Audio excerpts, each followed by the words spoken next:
Welcome, I'm Joel Martin from HF Research. I lead our cloud and applications practice and research services here at HFS. One of the most exciting things I've been involved with over the last 12 months was our Application Modernization Services Top 10 research.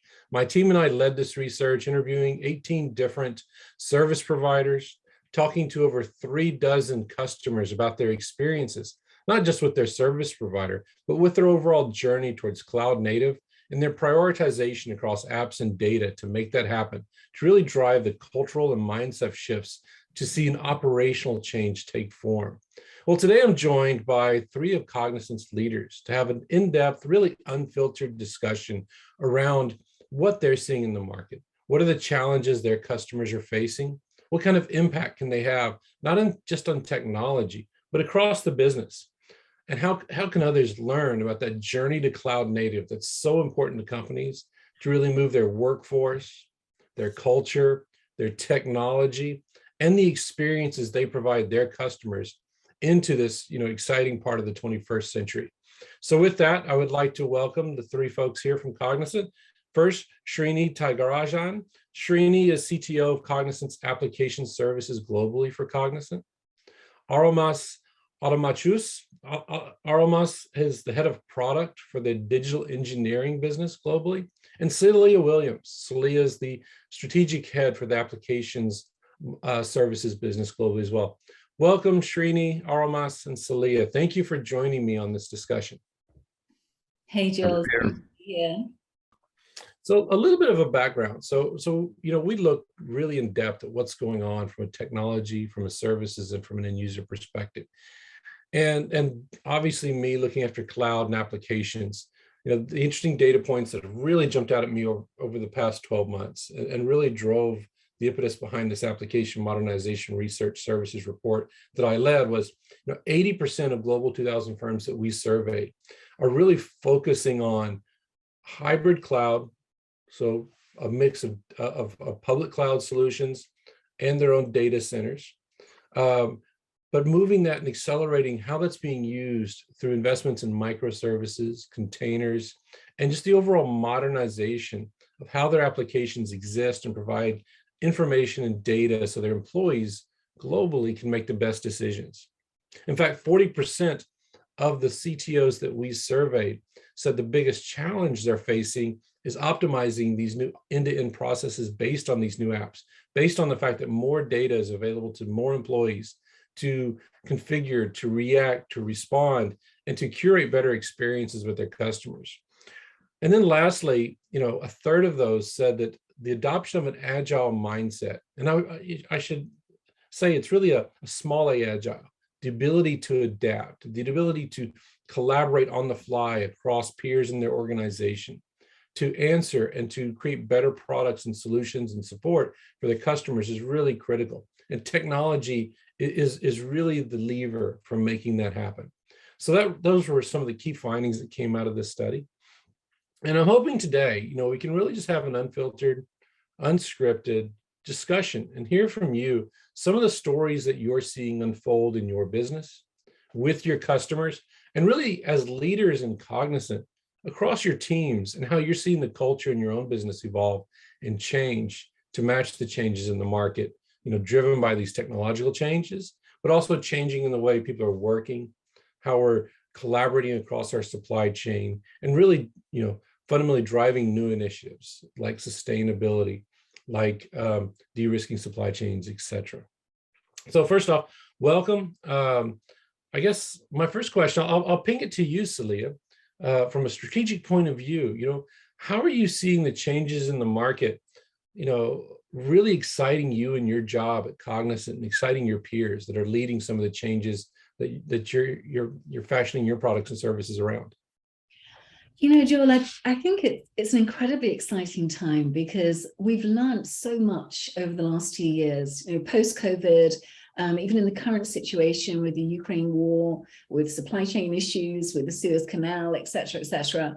When you take, the global context of what has happened in life, and you then put a lens across that of how do you go beyond the technology, beyond the data even, and even beyond the applications themselves. there presents an opportunity to completely re-engineer the business, the whole business, from a culture perspective, the talent perspective, the business processes, as well as the customer experience and the products and solution services that companies want to deliver into the market.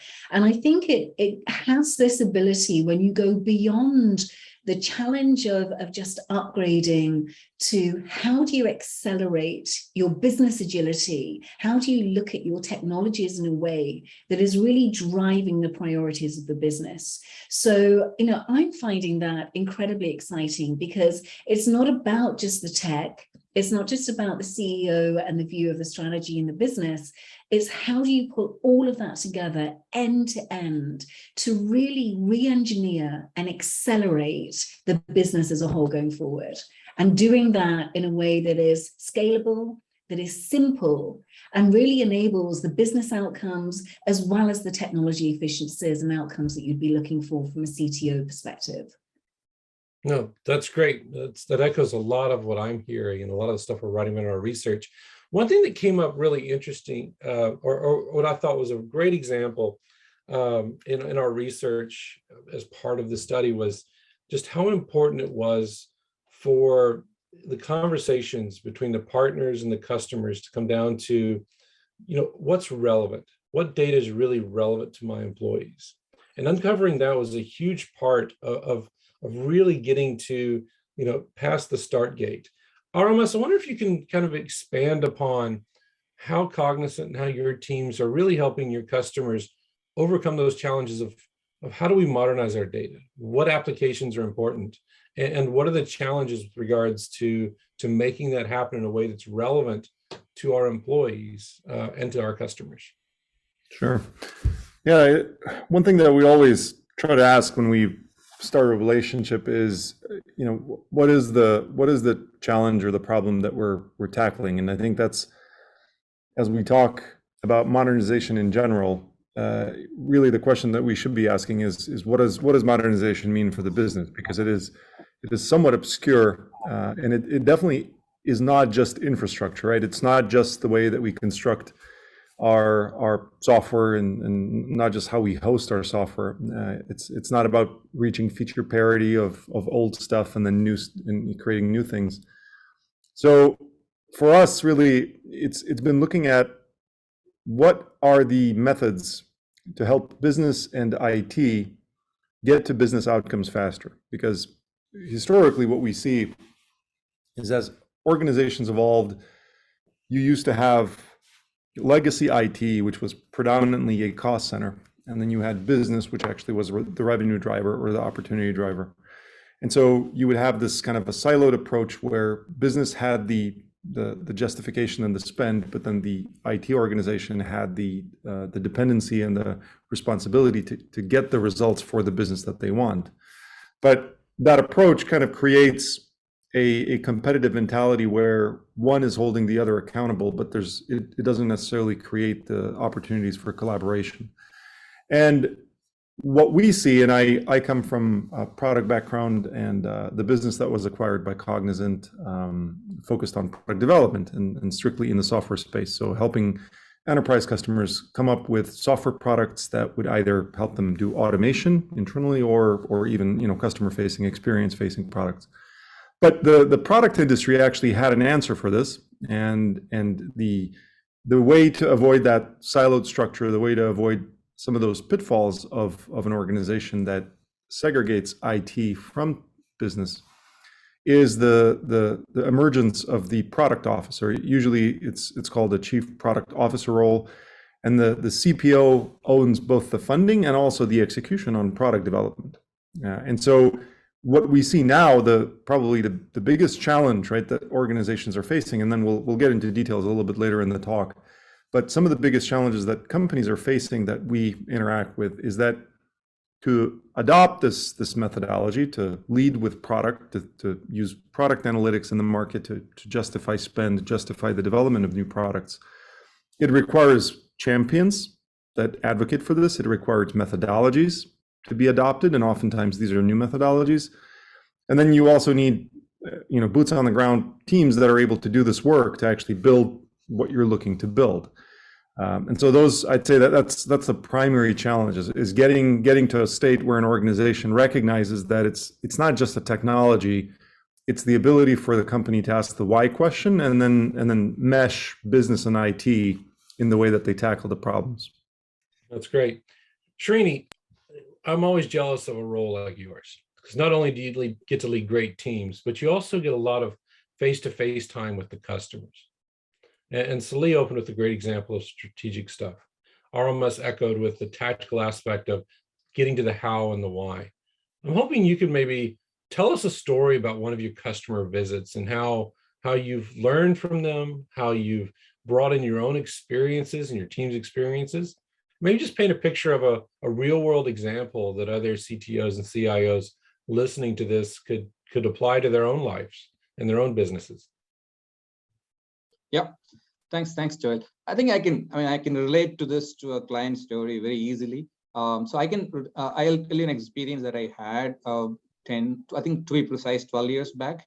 There was a beauty products company, and then the CAO and the CFO both were there in the room, right? I was making a presentation to the CAO on the managed services success factors, right? And we said how we were able to deliver managed services so well that the applications became so stable, and we were very proud in explaining that.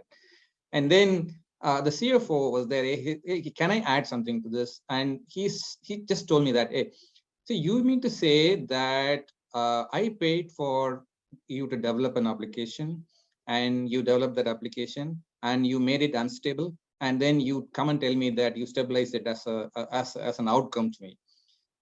So when he said that, it kind of dawned on me saying that, hey, how business looks at the application. See, it's not that if I take a view of the technology view of the application portfolio, I would have achieved something, but the business looks at it totally differently. And therefore, from then on, we started thinking, hey, are we doing the right thing? Are we doing application management or service management, right? And then we wanted to move from service management to application management. So what I did is that I kind of worked with the team to create a construct of moving from service management to application management. And then we came with a zero maintenance approach, appliance, debt management, a whole bunch of things. Then we wanted to take it forward because we always ask the so what question. So what, the services are good, the application has to become good. And then the so what, the applications are good, the business has to be good. Then we moved into business management. And therefore, it kind of helped, this interaction kind of helped me to visualize the continuum, right? So how are we going to deliver, how do we deliver as a service? How are we delivering to an application? And then how are we going to deliver to the business? And therefore, even the modernization, right? It moved from application modernization to business modernization. So the conversation that I had with this particular client, right? And I'm assuming if the CFO whom I refer to is listening to this video, I will say thank you to him. So this kind of helped me to ask that so what question. And therefore, we were able to move from the technology solutions to the business solution mode. And it moved into the management side. And it's also helping us to do the business modernization side as well. No, that's a great example. And I hope that CFO is nodding the whole time and is excited about that story as I am. You know, one thing obviously that makes businesses go round is their culture and their people. And over the past 2 years, we've seen extreme changes in both of those. And that's huge to the cloud journey. In some cases, it's letting us kind of reinvent who we are by accessing talent around the globe in more fluid manners now that we're all used to being on Zoom calls or WebExes or Teams on a regular basis. But it still creates a lot of challenges, especially when you're doing a major overhaul like becoming, cloud native, implementing new technologies, new work processes, but most of all, upskilling your folks in a time where they have lots of choices. This has created a lot of challenges in businesses, and they're well documented. And I guess, I'm really curious from your standpoint, Aurimas, on, what's the most eye-opening discussion you've had over the past, say, 6 or 12 months around how advancing the technology and the business agenda is really changing the way they look at their people, they leverage the talents they have, and really create new opportunities, both for employee experiences as well as customer experiences. Do you have something you could share there? So I think there's a couple of things to consider, right? When we talk about values and culture and behaviors of teams in context of technology, I think we have to recognize the fact that anytime that you're building something that hasn't been built before, you're working in a greenfield, or you're pursuing a new opportunity and productizing an offering and bringing it to market and validating it in the market. There's two sides to that coin. One side is that failure is going to follow anytime you're doing anything new, and it's obviously for anyone who's practicing agile, everyone's aware that you want to create failures, but control the scope of the failures so that they would be recoverable failures, and then you're not dealing with a massive program that derails because you're essentially localizing and testing small increments of the program through iterative releases. So there's a certain cultural maturity that needs to happen in a company for the leadership to recognize that failure should be part of the plan, and there needs to be demonstrable behavior from leadership so that employees recognize that their leaders are not going to punish them for failure, right? So to induce experimentation, you need that safety from leadership, and it can be just something that they speak. It actually needs to be followed by actions. So that's one thing. On the other side of that same coin, in changing behaviors of in general, both the individual contributors as well as executives in an organization, what we've seen work really well is the usage of product analytics in decision making. So if you kind of think about any kind of program that you're building, any product that you're taking out to market, we have a client in the healthcare space, and what the client does is they administrate all of the largest hospitals in the United States. They staff emergency rooms with doctors and nurses, and that's the service that they provide. However, in the past, they had a legacy process which was human capital intensive, because a lot of the scheduling and the mapping of these practitioners to individual emergency rooms was being done manually through, a variety of documents, texts, phone calls, and so on and so forth. And we came up with a model. Working with a client, we ran a service design exercise, and we identified that a lot of the pain points could be solved by introducing a self-service mobile application where doctors and nurses could actually opt in to the shifts that were open based on location, based on their availability, their schedule, and so on and so forth. But taking that, you have a large constituency that you need to essentially change, or have them change behavior to adapt into this new product. And so before you invest a lot of money, before you double down on that new business model that you're now going to take to market, you have to have data that you can act on. You can't just go by gut. And product analytics, we implemented Mixpanel into the solution. And so we were able to, on a weekly basis, show the executive committee of how many shifts were being actively filled through the mobile application, and how many users were actually looking and checking for shifts and opting in and using it. And because we were able to demonstrate positive trending, that unlocked additional funding from the board. And so you're able to use data to create consensus, and then you also are, by using data, you're removing a lot of the bias from the executive committee, because you are allowing them to make decisions based on data that's coming from a product deployed in the field, as opposed to, again, bias or previous kind of predisposition. So those two things, I think it's, cultural adoption of failure needs to be part of the model, but then also having the tactical readouts from software that's deployed to the field to actually course correct as you continue to invest into your product roadmap. That's great. There was 3 major points that I really took away from that. One, leadership has to be really ready for this change and really buy into their role in this. The second was our ability to use data for decision-making is becoming so much richer than it ever was before. It's not just about looking at a spreadsheet with numbers that try to quantify people's value, but it's really looking at what are we doing and are we doing the right things. And the third I thought was really interesting, and I'm so glad you brought it up, which was the whole point around that utilization piece. But it wasn't utilization in sort of a command and control way. It was really from a getting the employees, getting the participants in the jobs to enroll and be part of the solution. When am I available? What am I doing? Where am I located? And that's a different mindset. It really speaks so well to this, that change of mindset that we started talking about at the very beginning. I'm curious, Srini, from your perspective, as a leader of thousands of people at Cognizant, how are you seeing your own change in leadership, take form? How have you changed how you lead, the kind of information that you look for to understand, hey, are my teams doing the right things by our customers? And then how are you sort of embracing a more of a, we're in this together. You have a choice. All your employees have a choice. So how are you changing from, I'm General Srini, command and control, to, hey, I'm the guide on the side. I want us all to succeed. Can you give some examples on your own personal journey on how you're sort of implementing these things that Aurimas just spoke about? Yeah, that's a good question, Joy. Right. So the way we've done that is the journey. I told you in the earlier answer, right? I told you that we moved from the service management to the application management to the business management, right? So when we went through that, so the underlying behavior needs to change, right? So from executing tickets and projects to managing the application is a first step, right? So I'm no longer taking care of tickets and projects. I'm managing our client's application. That's a first transition. The second transition is that I'm no longer managing just the application. I'm helping our clients do their business. That's the second tranche, right? So these two things needed a cultural shift. And then if I have to change the behavior of the people, then I need to make sure that I measure the right things.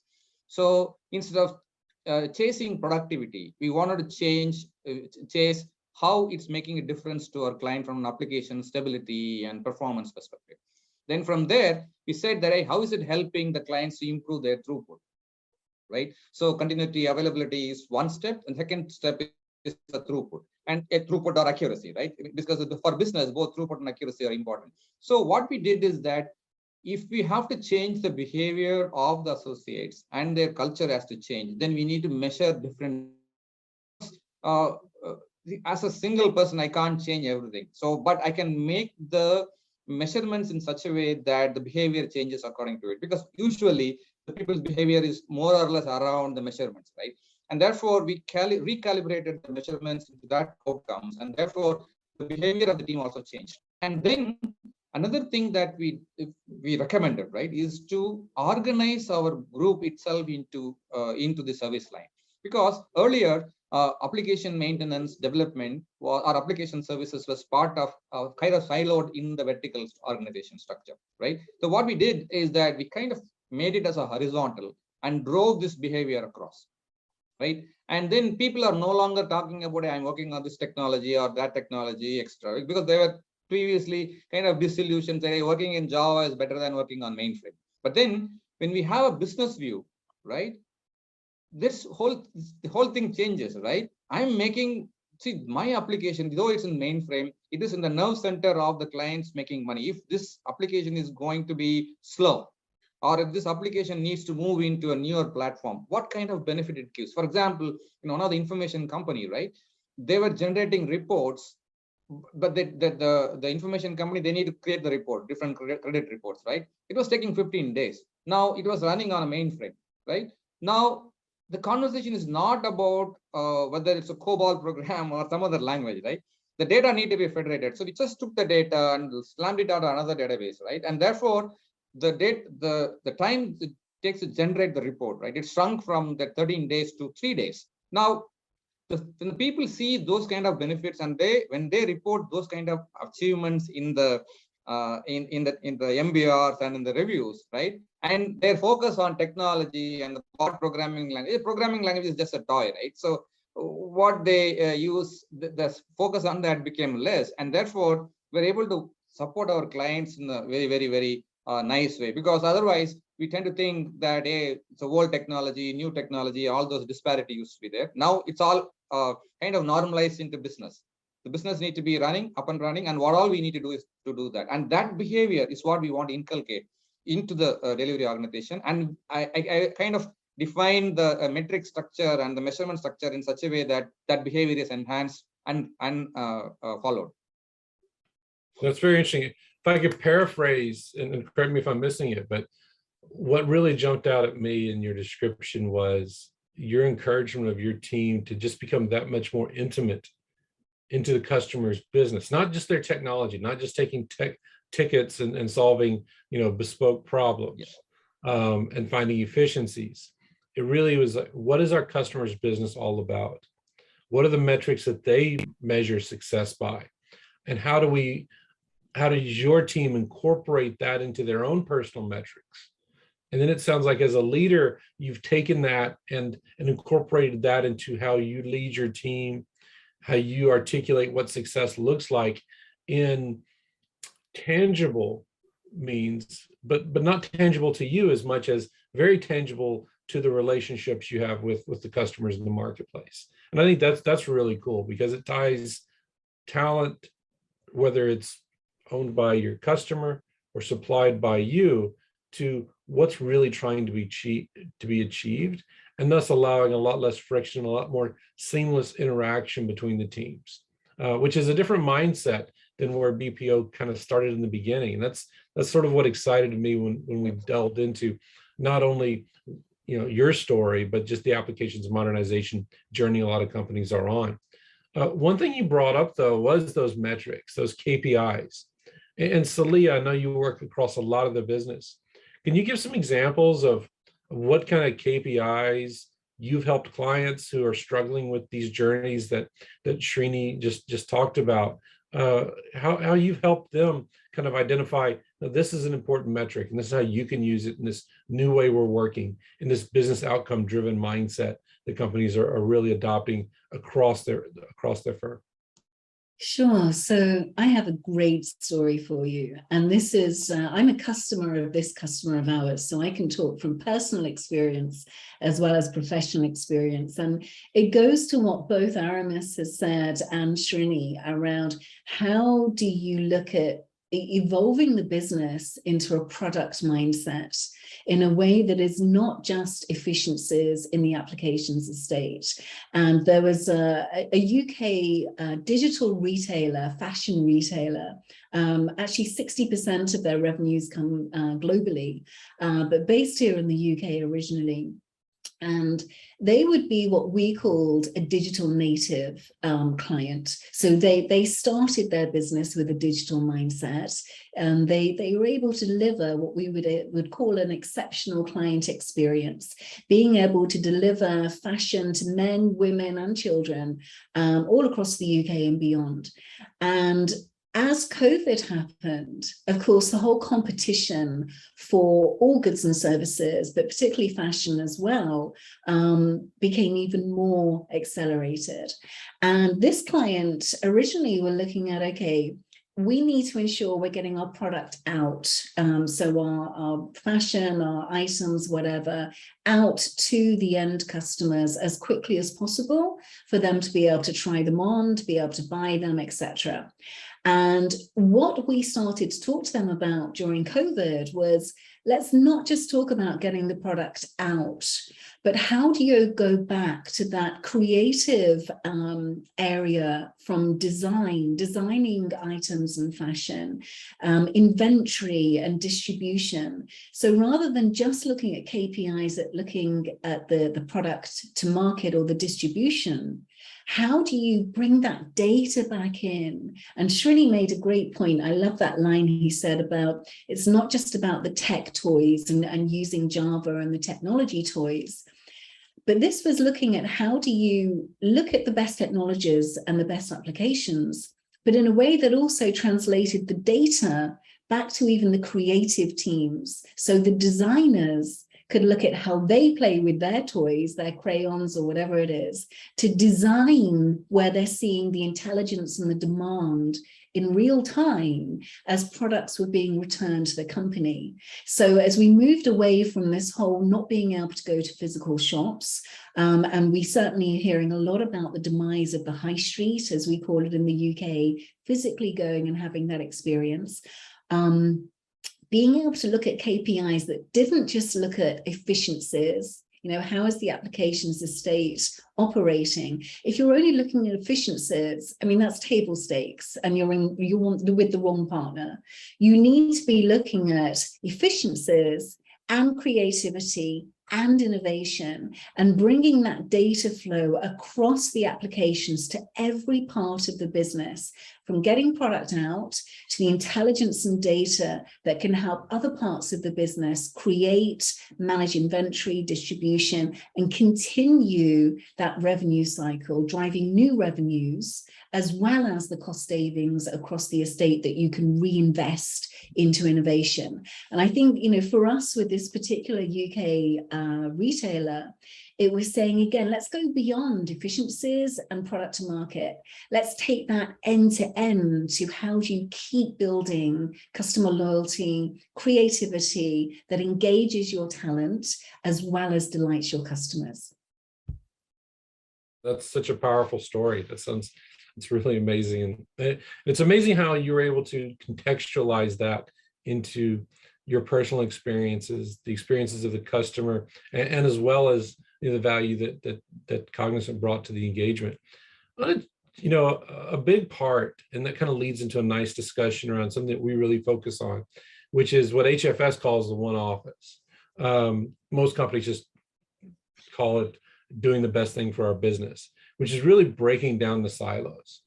And over the past several decades, functional groups have built their own technology, their own workflows, their own cultures, which have sometimes made it really hard for people to be agile, to collaborate more effectively. But now through this new way of working, and a lot of the examples that Aurimas talked about just a few minutes ago, a big part of how companies are evolving themselves is removing these barriers across their organization, finding ways to bring decentralized teams together to innovate on new product ideas, all the way through to ensure that customer experiences are transcendent from the first time a salesperson engages with them to the most recent customer support piece. So the amount of data and insights are really critical to flow across that. And, I'm really curious to some one-office stories from all of you about, where have you seen and where have you been excited to be a part of an opportunity to help a company kind of rethink sort of its tired old hierarchical structure and say, there's such a better way to do this that'll make and excite your customers.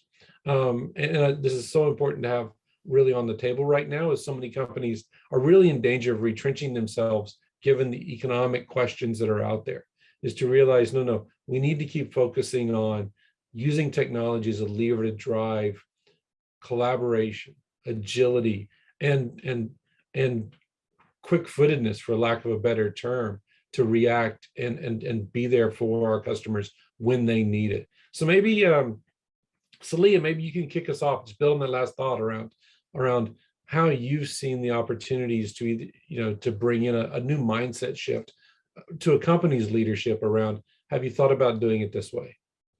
I think it goes back to, what is the North Star and what is the business mission and priorities? And if you can clarify that and simplify that across the organization, you're then able to see how every part, whether it's front office, back office, middle office, whether it's customer facing employees, the tech guys running the middleware, the back end, etc., you then get to look at how do we co-innovate with our clients? How do we look at motivating our talent in a way that delivers value, that isn't just about my piece of the puzzle? And I think, when we look at some of our customers during COVID, there was another healthcare business we worked with in the States. And their priority was, how do we get one-to-one virtual consultations to clients who are in the elderly age bracket? and who are not very trustworthy of doing this through a video call, let alone setting up for a video call. And I think it's about taking that mindset of the one office to say, okay, let's make sure we've got the applications that the end client is using, but let's make sure that's backed up by the right consultations and the right consultants and doctors who can deliver that trustworthy conversation and help them to engage over video and have these physical consultations. And while this was set up as a COVID situation, it actually resulted in the client, the healthcare company, reducing ongoing care, or the need for ongoing care, sorry, by diagnosing over 70% of the symptoms their customers were facing. So as a result, 70% of their clients were dealt with, had the right care, the right information, medication, without the need for surgery or escalation. And that happens when you have this one office mindset. It's not just the application that the client uses or dials into, the end user and the patient looks at. Is how do you get those doctors, those consultants to think about how they interact, and how do you motivate them to do this in a virtual environment, and at the same time wrap that all up in this zero maintenance, low cost reinvestment of the IT estate to be able to fund new models, new applications in a way that delivers those dynamic services. And I think that this is what, it goes back to what we're so excited about.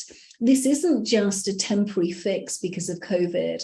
This is the agility, the acceleration, and the expectations that our clients are expecting and need. Because if you're not able to deliver those kinds of solutions, products, as well as the reinvestment of cost savings into the applications estate, then you're not growing as a business, you're not increasing your revenue, and you're certainly not increasing your margins alongside that.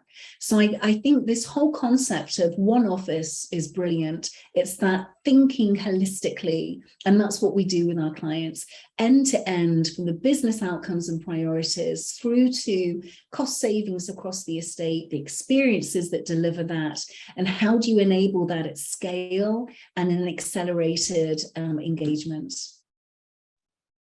Great, thanks, Saleha. Srini, let's build on Saleha's comments there. She's kind of outlined the directive and the mindset you guys bring to a customer.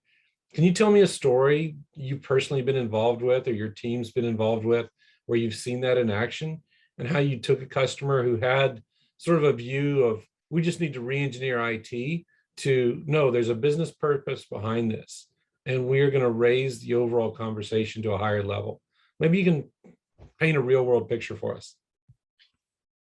Yeah, this happened in a manufacturing company, right? And see, what happened was, like, they were going through this what I call the catch-up modernization, which means that, hey, everybody has modernized, I also want to modernize, kind of a thing, right? They took a portfolio of their applications and they wanted to kind of modernize everything. So I think they had around 1,200 or 1,300 applications they wanted to modernize, right?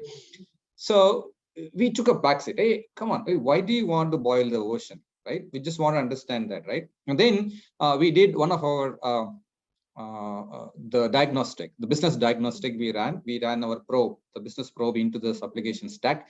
And I just had a conversation with the client. Hey, so you have this 1,200 applications you want to modernize. Now, can I ask a question? Why? Right? Why do you want to modernize? No, they are all in the old technologies, and I want to move into the new stack, all new React and Angular and all those things, right? Now I said, hey, wait a minute, let's not do this. We'll find out how many applications that in your list are in the critical path the chosen critical business process, right? And their process was on the merchandising, right? On trying to make sure that the goods move, the components move in the pipeline. Now we said that, okay, let's take that flow, and we found out how many applications fall in that flow. And they said, hey, your applications not being modernized is causing this delay in your life cycle. And therefore, I will pick up these 75 applications, right, and modernize them first, so that your business parameters are going to increase. So we kind of modified the technology-driven modernization to a business-driven modernization. And then, interestingly, that not that all the 85 applications were figuring in this list of 1,200. There are some of the applications which are in the modern technology as well. So we found out that if I am modernizing it, I need to make sure that they are connected with that new modern applications as well. So the problem, otherwise what could happen is that if I do just the technology-based modernization, it will create latency in the business process, right? And therefore, what we did is that we just picked out those applications that are part of the business process and modernized them and connected them in the business process and created and proved that it indeed reduced the latency or increased the throughput, whichever way you look at it, right? And that's one thing that we did to make sure that this whole modernization, it really makes sense. And then obviously we did the remaining the catch-up modernization stuff as well. But then where it helped is to kind of change the approach of moving it from telling the client, hey, technology modernization is not the right way to do. We need to look at the business and then what's the impact of that on the business, right? And that's one part of the story. The other story is on the technology itself. One client actually, he came and gave us, hey, this is my technology roadmap for the next 1 year, 1.5 years. But then we had all the data available with us, right? And we just said that if I run my technology probe onto your application portfolio, these are all the 300 more applications that need to be moving into the next technology because they are going to become obsolete as well. And therefore, the comprehensiveness check, right? Both things are important. One is on taking a business axis and improving it. The second thing is that make the technology modernization as a full stack thing, rather than if I, for example, if I'm modernizing a upstream application and not modernize a downstream application, right? Then it's going to create imbalances in the system. The data latency and the flow errors and all those things will start happening. And therefore, we were able to do both sides, right? On the business side and as well as on the technology stack side. And so the key to all these things is the data, right? If we are able to access the data and run it through the right algorithms that we have as part of the development, right? So that's why I really like the way we develop our platforms, right? So when I tell this team to develop the platforms, it's all about data. The data is something that's invaluable. And since we are operating those applications, the data that gets generated on the execution is going to be useful for telling the client beautiful insights on how they should do their business as well. So see, I would say that we are successful in a good percentage of the clients. Sometimes we chase the wrong thing, but then clients quickly correct us. That's a good conversation to have with the client as well, right? Rather than having a conversation on application, technology, tickets, productivity, I would rather have a conversation with the client on hey, what impact it's going to have and what is a business priority for you and how can I help you kind of mode, right? That's a shift that we were able to do. Well, that's great. That's really interesting getting both of your, Saleha and Srini, your points of view. Aurimas, based on our research, a lot of the modernization efforts and data efforts are going really into the customer facing side of the business. And I was wondering if you have an example that would sort of complement what Srini just talked about from improving the way a business operates and its employee experiences into really, what about the customer experience? What's been sort of an eye-opening or a really great project that you could give a quick example about that really excited you to be part of, and you were able to really lead change that helped address some of these silo-based mentalities and breaking those down within a customer based on customer experiences? Sure. We have a customer in the industrial supply space, and what we found in the modernization journey, they're going through a transformation as a company, and it's a multi-year effort done both internally as well as with partners. But what we found is that a lot of the systems historically were licensed, and one particular system that we looked at was the product information management system. So it's a system that governs the way that products are actually exposed to customers, right? The way that the products are merchandised, the selection that the customer can get based on their geography, and so on and so forth. And this is obviously, as being an industrial supply company, their e-commerce, lists millions of unique SKUs and transacts billions of dollars online each year. And what we found was that because of historical decisions that the business has taken, their business processes were molded to the limitations of the software that they licensed. And so as you go through a transformation journey and mapping to a future state, you very quickly realize that you can't modernize to feature parity. You can't really modernize even to a critical path, because it's their fundamental assumptions that they came to the game with are incorrect in many instances. And so what we use with clients to restart that conversation is we say, let's start talking about a product charter. And if we say that we're looking at the customer experience as the ultimate, aspirational value, or area where we need to create value, we locked in, it was time to find a particular product as one of the metrics, and then we locked in the average cart size as the second metric. So you had kind of ease of use as well as a benefit for business, revenue driving, right, numbers oriented metric.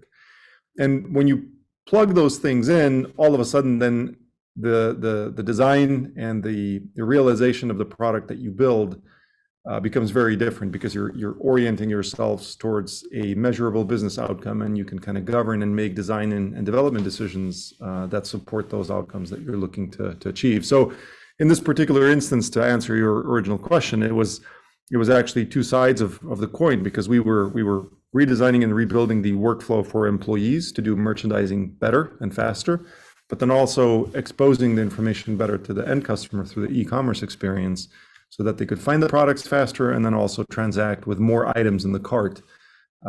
We like to say, what's a win-win for the end user and the business, and can we build products where it's a win-win for both?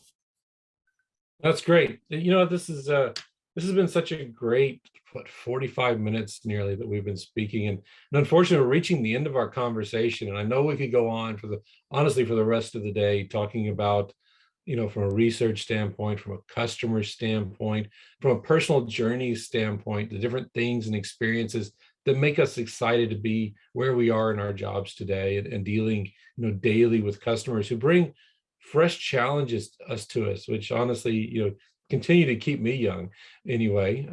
Do add a little bit of gray hair to me every once in a while, but it's those kind of things that are so exciting.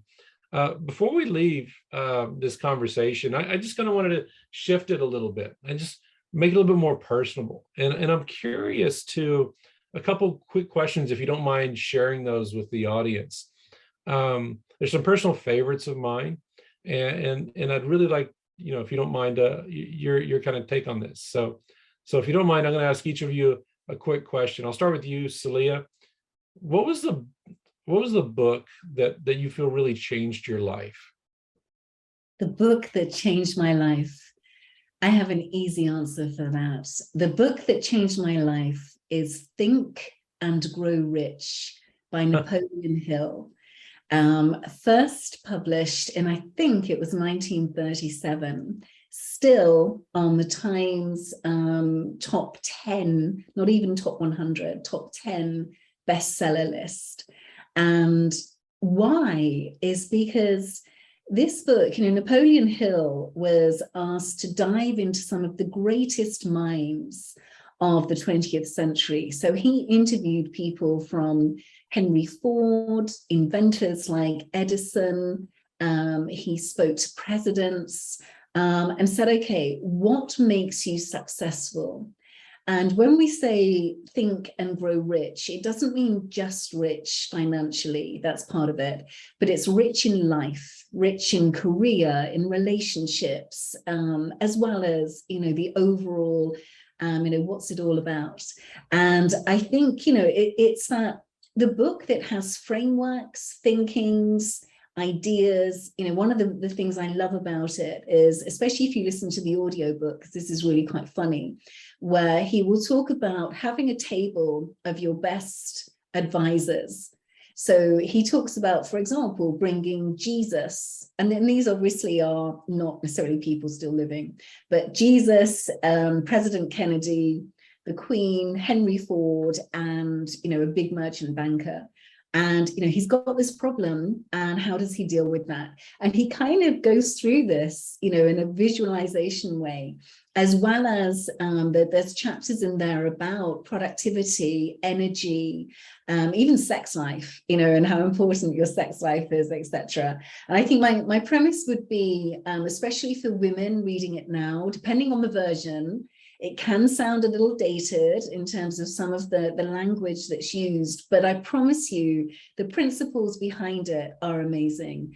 And for me, that has definitely had, I think, the biggest impact in thinking of solving dilemmas and challenges I have in life, as well as business, career, etc. Wow, thanks for sharing that. Aurimas, that was a lot from Saleha. What do you have? What was the book that you read that kind of really changed your life?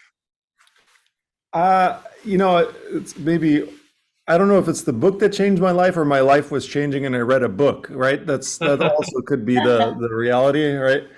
I don't know which led to that. When I was a young person and I was starting my first business, I read Atlas Shrugged by Ayn Rand.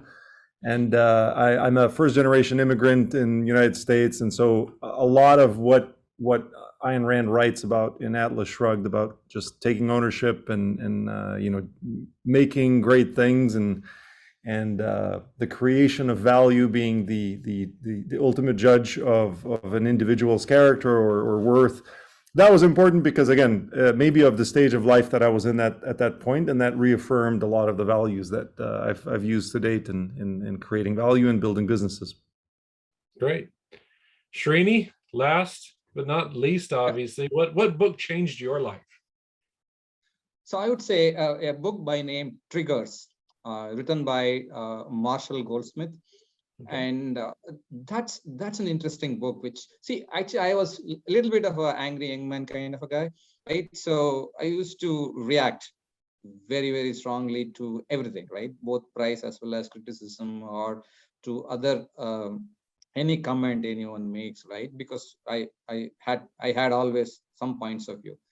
That book clearly tells you that, hey, the triggers the world is throwing at you is not personal for you, right? So it's always up to you how you respond to those triggers. That's more important than the triggers themselves. As such, no trigger is bad. And if somebody is criticizing you, they're taking their time and giving you a feedback in the interest of making you better. Specifically, he give a nice example of when you're driving your car and your wife is sitting next to you and say that, hey, turn left, turn right, don't apply brake.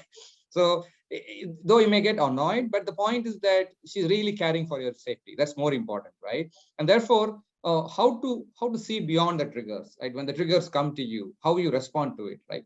That's more important than the trigger itself, right?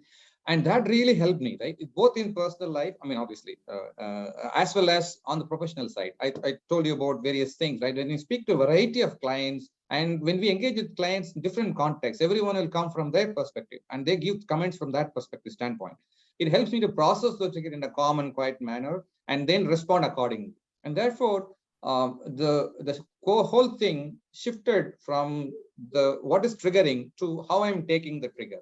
So that's a book all about, and it really helped me to moderate myself and then apply my head and heart into the interactions and then make it much better. That's a good book, and I think it's not a very big book, and I recommend all of you to read it. Right. That's great, guys. Thank you so much for your time today. Thank you, Saleha, Aurimas, Srini, for sharing a little personal anecdote and example there at the end. I always find that's nice to really get to know the person, beyond the job and what inspires you. So that was really touching for each of you to show just how passionate you were about that book and how much it's meant to you. So with that, I'd like to thank you again and wish you all the best until I think we'll meet in person in the near future, if my calendar is correct. So thank you all. Have a wonderful day, and we'll talk soon. Take care. Thanks for having us. Thank you, Joel. Thanks, guys. Thank you, Joel. Thank you, Aurimas. Thank you, Saleha.